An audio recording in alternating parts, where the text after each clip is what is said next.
नमस्कार, आप देख रहे हैं प्राइम न्यूज। मैं हूं राजेश कुमार। वक्त यूपी प्राइम का है। मध्य प्रदेश के राज्यपाल लालजी टंडन का आज लखनऊ के मेदांता अस्पताल में निधन हो गया, जिनका लंबे समय से इलाज चल रहा था। लालजी टंडन का अंतिम संस्कार लखनऊ के गुलाला घाट पर हुआ। इस दौरान उत्तर प्रदेश के मुख्यमंत्री योगी आदित्यनाथ, मध्य प्रदेश के सीएम शिवराज सिंह चौहान, रक्षा मंत्री राजनाथ सिंह समेत कई नेता मौजूद रहे, जहां लालजी टंडन को सभी ने नम आंखों से अंतिम विदाई दी।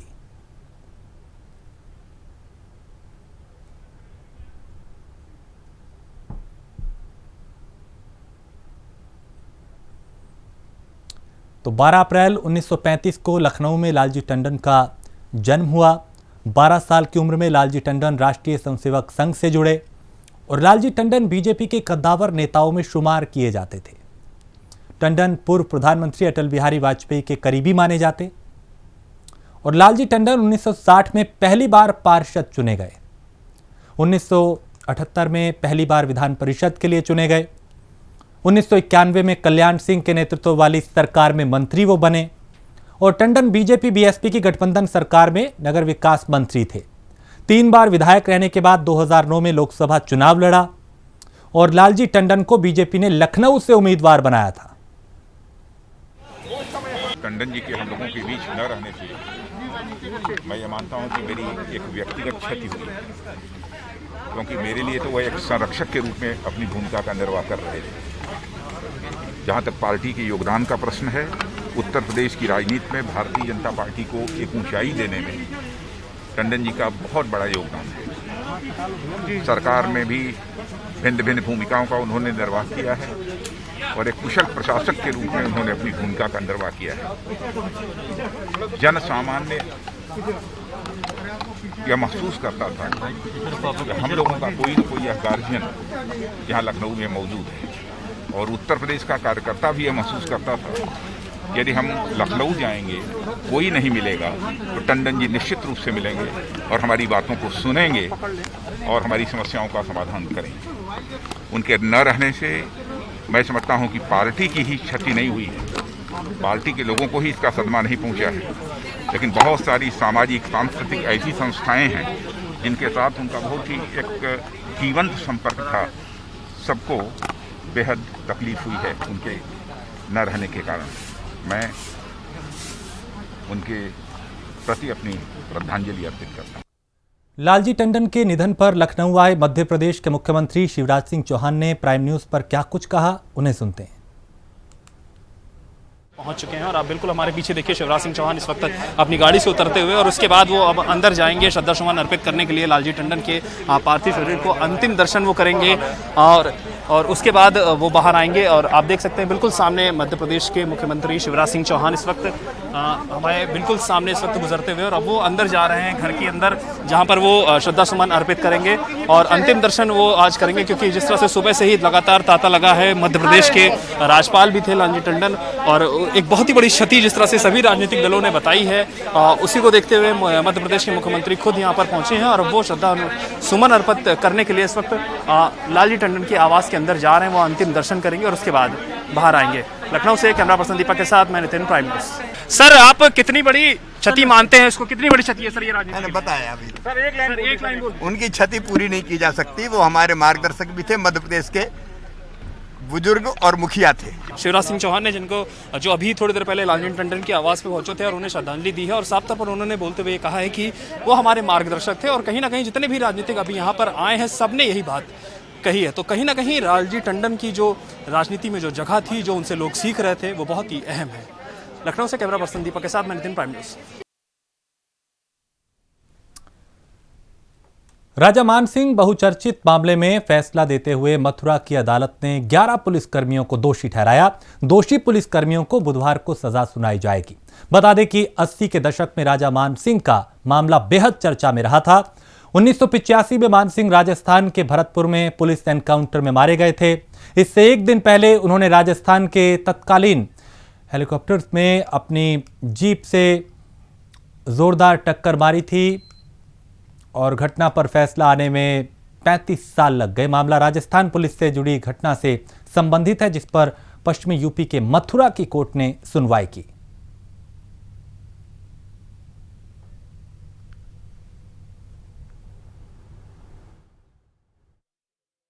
सिंह, सुखराम, जगराम,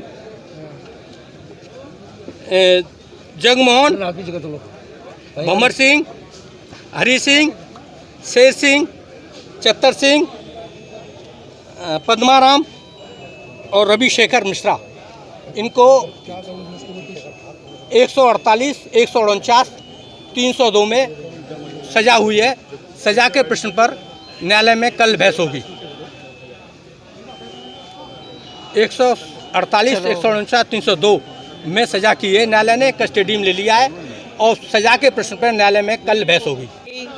के वकील साहब को, CS शर्मा जी को और मानिकचंद जी को, नीरज को, विपिन को, देवनारायण को, इनको बहुत बहुत धन्यवाद देना चाहती हूँ कि उन्होंने तहे दिल से बहुत मेहनत करी इस मुकदमा में। और यही नहीं, लोकल वकील जो हमारे मथुरा के भी हैं उनको भी धन्यवाद देना। आज 35 साल बाद फैसला आया तो अब किस तरह का महसूस करते हैं? हमें खुशी है कि ये फैसला आया। 35 साल कम से कम न्याय तो मिला। बहुत से लोगों को तो न्याय भी नहीं मिलता है। और जिन लोगों ने हमने कहा इनको बरी किया उनको क्या कहेंगे? भाई तब उन्होंने गोली नहीं चलाई, कुछ नहीं करा, तो उनको तो कैसे फंसाया जाए? उनको बरी कराया कोर्ट ने जो फैसला करा। अपील में जाएंगे उनके खिलाफ? अब ये उनसे तो CBI देखेगी, वकील से बात करेगी।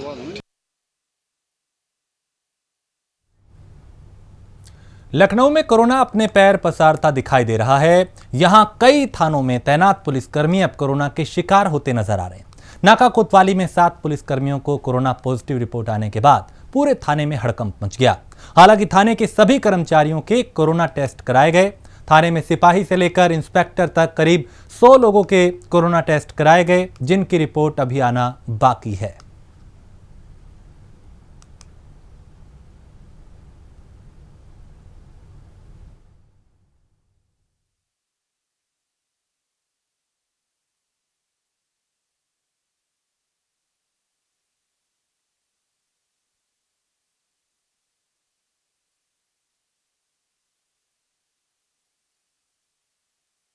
आया गया है, अभी कईयों की रिपोर्ट आना बाकी है, लेकिन कुछ की जो रिपोर्ट है। लगातार कोरोना की संख्या बढ़ती जा रही है। लगातार पुलिसकर्मी कोरोना संक्रमण हो रहे हैं। इसको लेकर के सभी थानों में बात की जाए, खास तौर से लखनऊ के नाका थाने में, जिसमें 7 कोरोना पॉजिटिव के पेशेंट मिले थे, वहां पर अब महिलाओं को बाकायदा PPE किट पहना दी गई है। आप देख सकते हैं ये महिला है जो बाकायदा पहरे पर खड़ी हैं। इनको पूरी तरीके से PPE किट पहनाई गई है क्योंकि एहतियात बरती जाए, जो लोग आ रहे हैं उनसे भी सावधानी बरती जाए। इसके तहत इनको पूरी तरीके से PPE किट पहना करके पहरे पर खड़ा किया गया है। हम इनसे बात कर लेते हैं, इनसे जान लेते हैं। मैम, आप ये किट पहन रखी हैं? यस। ये आपने किट क्यों पहन रखी है? इससे अपना बचाव और पब्लिक के बचाव के लिए किट पहन रखी है, कोरोना पॉजिटिव से बचने के लिए, क्योंकि इस कोरोना काफ़ी मात्रा में फैल चुका है, इसलिए। अच्छा, ये पहन करके आप कितनी देर तक की ऐसे खड़ी रहेंगी यहाँ पर? 3 घंटे प्रॉपर। गर्म नहीं लगेगी इस किट में? नहीं, गर्म नहीं है, नॉर्मल है, ठीक। कूलर के सामने खड़े हैं, गर्मी नहीं लग रही। ये वो महिला है जिन्होंने बाकायदा 3 घंटे तक ऐसे PPE किट पहने रहेंगी। और बाकायदा जो पुलिस विभाग में जो लोग हैं, क्योंकि लगातार कोरोना संक्रमित हो रहे हैं, आम जनता भी थाने में आती है, उसको कहीं ना कहीं सेफ किया जाए और अपने आप को भी सेफ रखा जाए। तो इसके लिए लेकर के उन्होंने अपनी सुरक्षा स्वयं कर रखी, क्योंकि प्रधानमंत्री नरेंद्र मोदी ने भी अपने संबोधन में कहा था, जान है तो जहान है। तो वाकई जिस तरीके से कोरोना महाकाल में जो पुलिसकर्मी लगातार कोरोना में लड़े हैं, योद्धा कहे जाते हैं, उन योद्धाओं पर अब कोरोना की कहीं ना कहीं महामारी फैल रही है। इसको लेकर के पूरे थाने को एक तरीके से सैनिटाइज कर दिया गया है, सैंपलिंग ली गई है। उसके बावजूद भी अपनी सुरक्षा खुद उन्होंने कर रखी है कि PPE किट पहन रखें, आम जनता से दूरी बना के रखें, क्योंकि लगातार संख्या बढ़ रही है। इसकी संख्या को रोकथाम के लिए लगातार मुख्यमंत्री बैठक भी कर रहे हैं। लगातार अगर बात की जाए, लगातार अधिकारियों को निर्देश भी दिए जा रहे हैं। लेकिन इन सब में से अगर देखा जाए तो स्वास्थ्य महकमे की अगर बात की जाए तो स्वास्थ्य महकमा कहीं ना कहीं लापरवाह दिखाई दे रहा है। स्वास्थ्य महकमे जिस तरीके से जो अस्पताल हैं उनमें बेड नहीं है। बात की जाए, एम्बुलेंस समय से नहीं पहुंच पाती, क्योंकि कई पुलिसकर्मी ऐसे जो संक्रमित हुए हैं उनके लिए एम्बुलेंस चाहिए थी, लेकिन एम्बुलेंस समय से नहीं पहुंच पाई। तो इसको लेकर के कहीं ना कहीं स्वास्थ्य महकमे पर सवालिया निशान जरूर खड़े करते हैं। लखनऊ से कैमरा पर्सन राहुल के साथ आशीष वर्मा, प्राइम न्यूज़।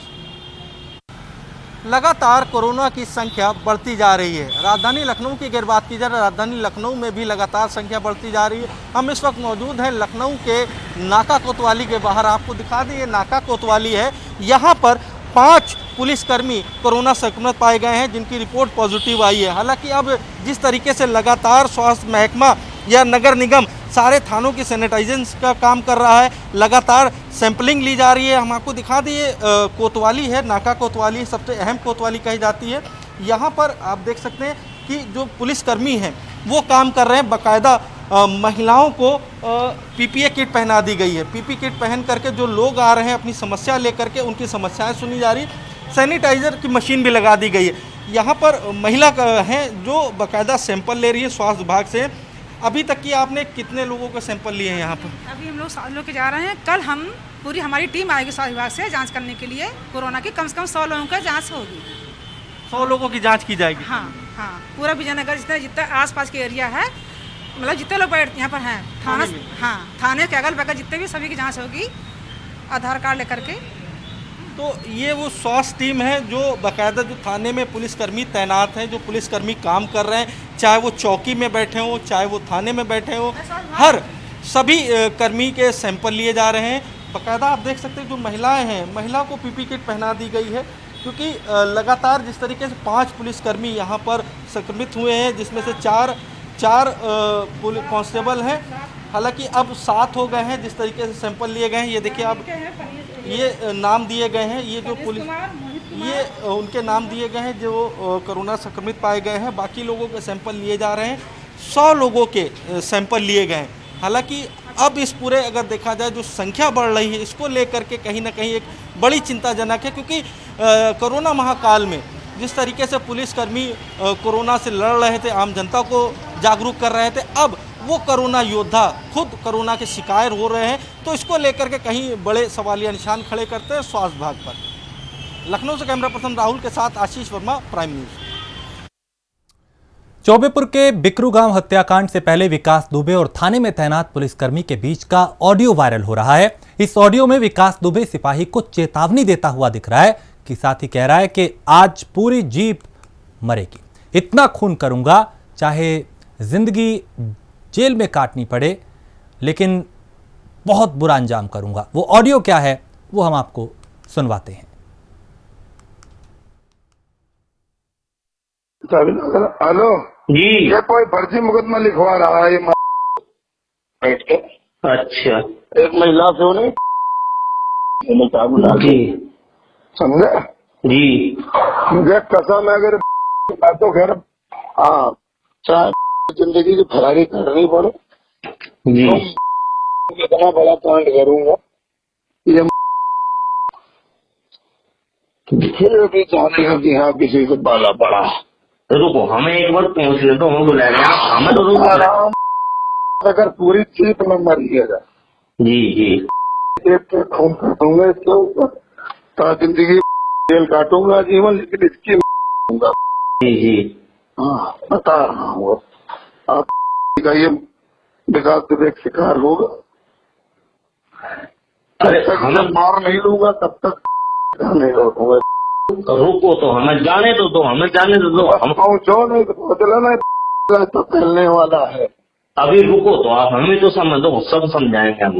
बताता रहा हूँ, ठीक भैया। तो चोरी के वाहन रिकवरी में लखनऊ पुलिस ने मुंबई पुलिस को पछाड़ते हुए नया रिकॉर्ड बनाया। देश में गाड़ियों की अब तक की सबसे बड़ी रिकवरी उत्तर प्रदेश पुलिस ने लखनऊ में की है। चोरी की गाड़ियों को इंश्योरेंस के नाम पर खपाने वाले गैंग का भांडाफोड़ करते हुए पुलिस ने आज 62 लग्जरी गाड़ियां बरामद की हैं। लखनऊ पुलिस ने इस हाई प्रोफाइल वाहन चोर गिरोह के 7 लोगों को गिरफ्तार किया है और इनके पास से कई लग्जरियां गाड़ियां बरामद की गई हैं।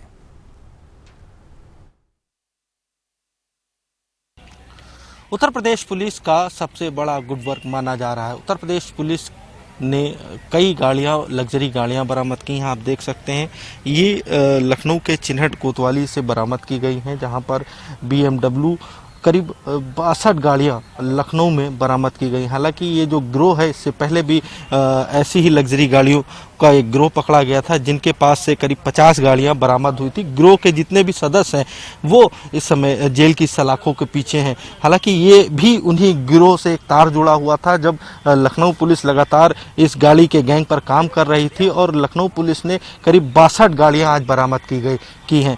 बताया जा रहा है उत्तर प्रदेश का सबसे बड़ा गुडवर्क है, जो अगर देखा जाए तो करीब 112 गाड़ियां अब तक की बरामद हो चुकी है। लग्जरी गाड़ियां हैं जो गाड़ी कबाड़ी के हाथ बेची जाती थी, कबाड़ के भाव में बेची जाती थी और उनको उनके नंबर, उनके चेसिस नंबर चेंज करके नए कागज़ तैयार किए जाते थे और उनको एक बड़े दामों में बेचा जाता था।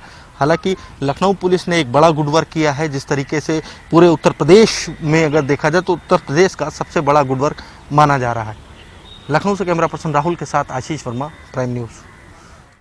गाजियाबाद के विजयनगर में पत्रकार पर हुए हमले के बाद राजनीतिक पार्टियां भी हरकत में आई है और आम आदमी पार्टी हो या कांग्रेस, सबके नेता गाजियाबाद के नेहरू नगर स्थित यशोदा अस्पताल पहुंच रहे हैं। सभी पार्टियों के नेता बीजेपी पर हमलावर हैं और आरोपियों के खिलाफ सख्त कार्रवाई की मांग कर रहे हैं। दरअसल पत्रकार विक्रम जोशी को बदमाशों ने गोली मार दी और मौके से फरार हो गए। देखिए, आपने जैसे कहा जो यूपी में बिल्कुल जंगल राज चल रहा है, जिस तरह से अभी हमने पीड़ित परिवार से बात करी है, इसमें जो सबसे ज़्यादा गंभीर चीज़ ये है कि यदि उनकी बेटी के साथ ही छेड़छाड़ की घटना ऐसी हो रही है और उसकी शिकायत दर्ज करा रहे हैं, चौकी में जाके वो ऐसा बता रही हैं कि शिकायत दर्ज हुई है, तो ये बताना पड़ेगा पुलिस प्रशासन को कि उसने 3 दिन तक वो कहाँ किस चीज़ का इंतजार कर रहे थे। क्या वो इन दुर्घटनाओं का इंतजार करते हैं? क्या वो इस चीज़ का इंतजार करते हैं कि जो पीड़ित परिवार है, जो शिकायत कर रहा है, उसको ऊपर कोई इस तरह का हमला हो, कोई हो? बदमाशों को किस बात की छूट दी जाए? इस तरह से बेखौफ बदमाश घूम रहे हैं। आज गाजियाबाद की घटना है, 2-3 दिन पहले आपने कासगंज में सुना होगा कि रेप पीड़िता उसकी माँ के ऊपर ट्रैक्टर चला के वो उनको मार दिया जाता है, जमानत पे छूटते हैं। तो बेखौफ है, सारे तरफ बदमाश, सारी तरफ गुंडागर्दी चरम पर है। कल शाम करीबन 8 बजे 3-4 लड़के आए, सामान लगा रखा था उन्होंने। हाँ जी, जो एक लड़का उनमें से है वो हमारी गली के पीछे का ही है। वो उसके घर आए, उसके घर आने के बाद वो हमारी गली में आए हैं। विक्रम भाई और हमसे भी तू मैं हुई है उनकी। होने के बाद विक्रम भाई ने उन्हें समझा दिया। समझाने के बाद वो वहाँ से उस टाइम चले गए। वहाँ से उस टाइम जाने के बाद कल मेरी बीच वाली लड़की का बर्थडे था, तो उसकी दोनों बच्चियाँ, एक 5 साल की, एक 8 साल की आई हुई थी मेरे घर। तो रात को वो खाना वाना खा के अपनी दोनों लड़कियों को लेके जा रहा था। जाने के बाद बाहर जिस टाइम वो गली के बाहर निकला, वो लड़के वहीं ताक लगाए बैठे थे। उन्होंने विक्रम को पहले सिर में रोड मारी, उसकी बाइक गिर गई, वो वहीं गिर गया। फिर उनकी हाथापाई हुई है, 2-3 लड़कों ने उसे मारा है और एक ने उसे पीछे से गोली मारी है। पूरे प्रदेश के हालात बद से बदतर हैं और अफसोस की बात यह है कि जब पत्रकार साथी भी अगर सुरक्षित नहीं है और फिर भी प्रदेश सरकार और उसके मुखिया ये कहें कि अपराधी या तो जेल में है और या अपराधी भगवान को प्यारे हो गए। कौन सी बात कर रहे हैं? केवल भाषणबाजी, केवल वाकपटुता, केवल बयानबाजी। चारों तरफ चाहे पत्रकार हो, चाहे नौजवान हो, चाहे व्यापारी हो, चाहे महिला बहन बेटी हो, कोई वर्ग सुरक्षित नहीं है। आए दिन रोज हत्या, चोरी, डकैती, लूट, अपहरण, रंगदारी और सरकार के मुखिया हाथ पे हाथ धरा तमाशा देख रहे हैं। जहाँ तक पत्रकार बंधु के हमलावरों का सवाल है, क्या ये सच नहीं है कि अगर 2 दिन पहले पुलिस ने संज्ञान लिया होता, शायद ये गंभीर घटना पत्रकार साथी के साथ, विक्रम जोशी जी के साथ ना होती। अलीगढ़ के कोल एसडीएम का अभद्रता भरा वीडियो सामने आया है, जहां पति पत्नी अपने प्लॉट की शिकायत लेकर तहसील कोल एसडीएम के पास पहुंचते, जहां दंपति से एसडीएम ने अभद्रता करने के साथ गाली गलौज किया। एसडीएम की अभद्रता का पूरा मामला कैमरे में कैद हो गया।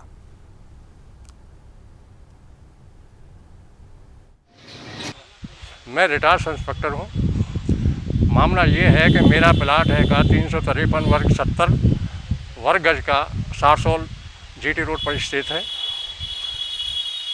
इस प्लाट के ये विपक्षी ममता चौहान ने कब्जा करना चाहा, जिसको हमने रोक दिया और लॉकडाउन के दौरान, परंतु इसने इसमें एक कमरा बना करके पुलिस की मदद से तैयार कर लिया।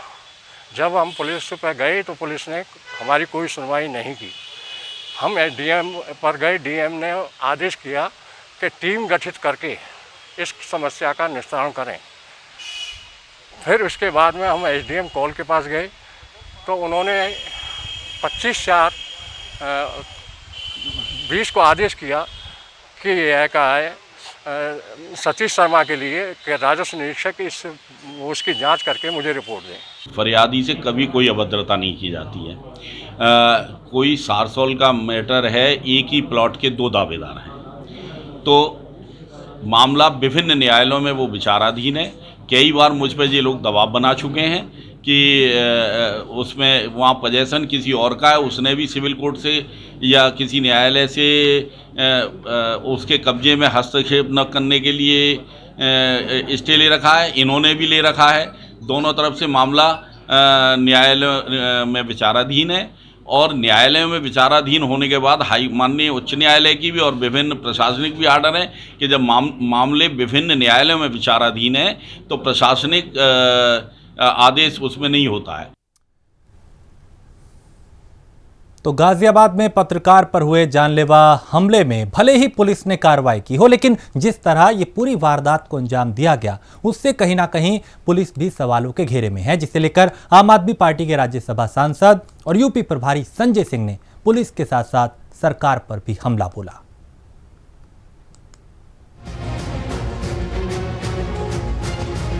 गाजियाबाद के विजयनगर इलाके में कुछ अज्ञात बदमाशों ने पत्रकार विक्रम जोशी को गोली मार दी। पिता को घायल देख बेटी मदद की गुहार लगाती रही, लेकिन मदद नहीं मिली।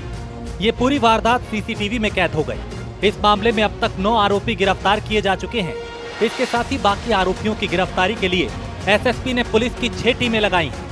इसके साथ ही प्रताप विहार के चौकी इंचार्ज को निलंबित कर दिया गया। पत्रकार जिंदगी और मौत से अस्पताल में लड़ रहा है, जहां उनसे मिलने आम आदमी पार्टी के राज्यसभा सांसद संजय सिंह पहुंचे और पत्रकार के घर वालों से बात करके हर संभव मदद का आश्वासन दिया।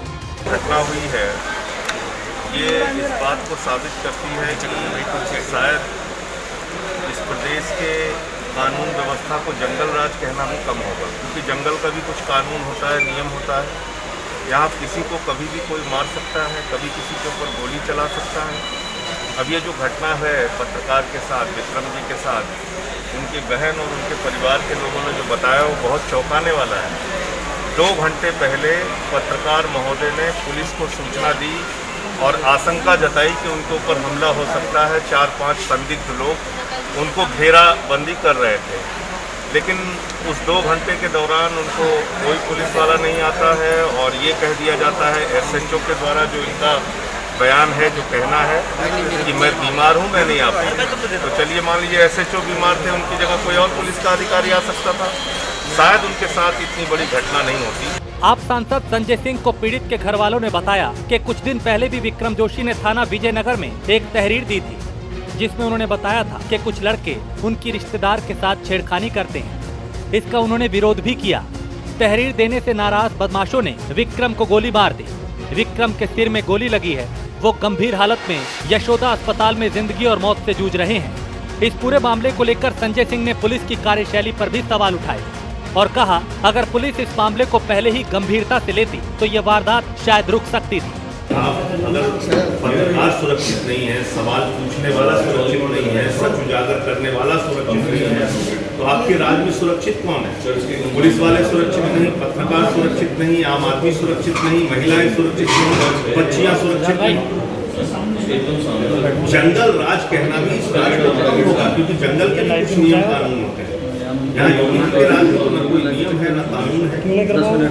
तो कोरोना और कानून व्यवस्था 2 मामलों में बुरी तरीके से फेल साबित हुई है योगी जी की सरकार। 4-5 अपराधी उनकी घेराबंदी कर रहे थे। 2 घंटे पहले उन्होंने एसएचओ को सूचना दी। एसएचओ ने कहा मैं बीमार हूँ, आ नहीं सकता, और उसके बाद ये घटना हो जाती है।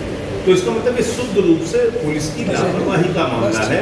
अगर विक्रम की तहरीर पर कार्रवाई होती तो आज ये घटना नहीं होती। छेड़छाड़ की सूचना के बाद भी पुलिस ने कोई कार्रवाई नहीं की। पत्रकार के परिवार वालों ने भी प्रताप विहार चौकी इंचार्ज पर लापरवाही बरतने का आरोप लगाया। वहीं आप सांसद के आश्वासन के बाद कहीं न कहीं उनसे ये उम्मीद जागी है कि विक्रम जोशी पर हमला करने वालों पर पुलिस जरूर सख्त कार्रवाई करेगी, जिससे किसी भी पत्रकार के साथ ऐसी घटना दोबारा ना हो। गाजियाबाद से संजय मित्तल, प्राइम न्यूज।